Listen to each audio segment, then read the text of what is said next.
نحمده ونصلي على رسوله الكريم اما بعد اعوذ باللہ من الشیطان الرجیم۔ اللہ تعالیٰ کی حکمتوں کے فضائل۔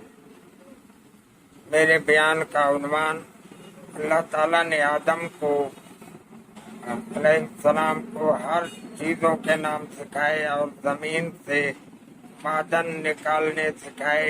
ان معلومات کے بعد سونا چاندی کی ان کو تعلیم دی۔ پھر حضرت آدم علیہ السلام نے چاہا کہ یہ صنعت اپنے فرزند حضرت شیث علیہ السلام کو سکھاؤں۔ چنانچہ آدم علیہ السلام نے اپنے اولاد سے کہا، خدا تعالیٰ نے مجھے حکم دیا ہے کہ یہ صنعت میں اپنی اس اولاد کو سکھاؤں گا جو زیادہ عبادت گزار ہوگا۔ شیث یہ سن کر عبادت میں لگ گئے اور 40 برس تک عبادت کی۔ تب اللہ تعالیٰ نے حضرت آدم علیہ السلام کو وحی بھیجی کہ وہ شیث علیہ السلام کو میرا ولی ہے، اس کو البیہ کی تعلیم دو۔ ایک دن حضرت آدم علیہ السلام نے اس کا شیث سے ذکر کیا۔ شیث نے کہا، مجھے ڈر ہے کہ اس کی تعلیم کی وجہ سے میں کہیں عبادت سے نہ رک جاؤں۔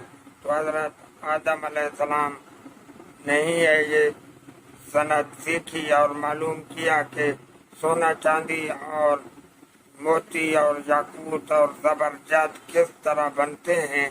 سخت چیز کا نرم کرنا اور ہر منکسر کا نرم کرنا اور ہر سیال کو جمانا معلوم کر کے دیکھا۔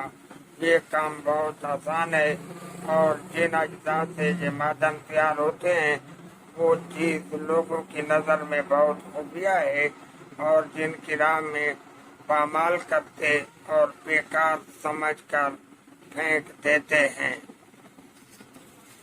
اللہ تعالیٰ نے حضرت ادریس علیہ السلام کو آسمان میں بلند کیا اور ان کو حضرت آدم علیہ السلام کے بعد پہلا علم نجوم عطا کیا۔ حضرت ادریس علیہ السلام نے مطابق دی کہ اس سے علم صنعت سیکھا، اور جب ان کو طوفان نوح کی خبر ہوئی تو اس کے غور سے اس علم کو انہوں نے احرام مصر کے اندر نقش کیا تاکہ طوفان سے محفوظ رہیں، تو وہ اب تک محفوظ ہیں۔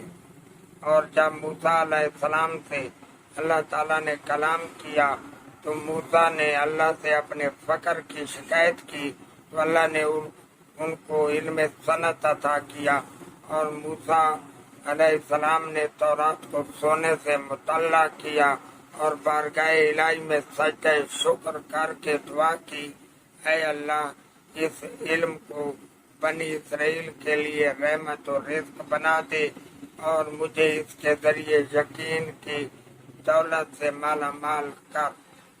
بعض کا خیال ہے کہ یہ صنعت حضرت موسیٰ علیہ السلام کو حضرت شعیب علیہ السلام کے شہر میں اللہ نے دی تھی، جسے حضرت موسیٰ علیہ السلام سے قارون نے سیکھ کر اپنے خزانے بھر لیے، اور آخر کار اس تکبر و خود بینی اس میں پیدا ہو گئی، جس کے متعلق اللہ تعالیٰ نے ارشاد فرمایا، وَآتَيْنَاهُ مِنَ الْكُنُوزِ مَا إِنَّ مَفَاتِحَهَا لَتَنُوءُ بِالْعُصْبَةِ أُولِي الْقُوَّةِ۔ اس کا مطلب ہے ہم نے اتنے خزانے اس کو دیے جس کی کنجیاں طاقتور انسان اٹھایا کرتے تھے، اور اللہ تعالیٰ نے ارشاد فرمایا، قَالَ إِنَّمَا أُوتِيتُهُ عَلَىٰ عِلْمٍ عِندِي، اور اس نے کہا مجھے یہ خزانے میرے علم سے ملے ہیں۔ موسیٰ علیہ السلام نے قارون سے زکوٰۃ طلب کی تو اس نے انکار کیا، کیونکہ اس کو زکوٰۃ کی ایک بہت بڑی رقم خزانہ سے جاتی معلوم ہوتی۔ آخر کار موسیٰ علیہ السلام نے اس کے لیے بد دعا کی اور وہ اپنے خزانوں سمیت زمین میں دھنس گیا۔ حضرت ابراہیم علیہ السلام، حضرت سلیمان علیہ السلام، حضرت داؤد علیہ السلام اور سب پیغمبروں نے اس سند سے کام کیا ہے، اور ان سب حاجت مندوں کو اس کی سند کی بدولت اللہ تعالیٰ نے غنی کر دیا، کیونکہ خدا تعالیٰ یہ سند اپنی مخلوق سے برگزیدہ کو دیتا ہے تاکہ ان کو دنیا میں حلال روزی ملے اور ان کے ضمیر صاف ہوں، اور ان کے لیے یہ سند رحمت اور کافروں کے لیے باموجب حسرت ہو، جیسے قارون و فرعون و حمان اور شداد وغیرہ حسرت زدہ رہ گئے۔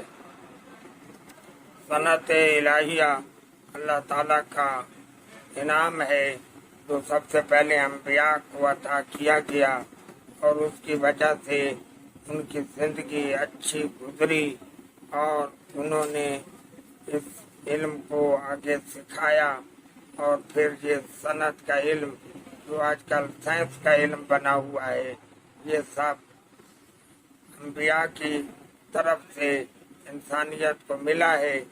تو ہمیں چاہیے کہ ہم ان ہستیوں کا شکر ادا کریں کہ جن کے ذریعے سے ہمیں یہ علم حاصل ہوا، اور یہ اللہ تعالیٰ کا فضل ہے کہ ایسا علم جو ہے تمام انبیاء کو سکھایا، اور وہ اس علم کے متعلق جانتے تھے کہ سونا کیسے بنتا ہے، موتی کیسے بنتے ہیں، زبرجد کیسے بنتا ہے، چاندی کیسے بنتی ہے، یہ صنعت سے سب واقف تھے۔ محترم ناظرین، امید ہے کہ آپ کو میری یہ ویڈیو پسند آئے گی۔ اللہ تعالی ہم سب کا حامی و ناصر ہو۔ والسلام۔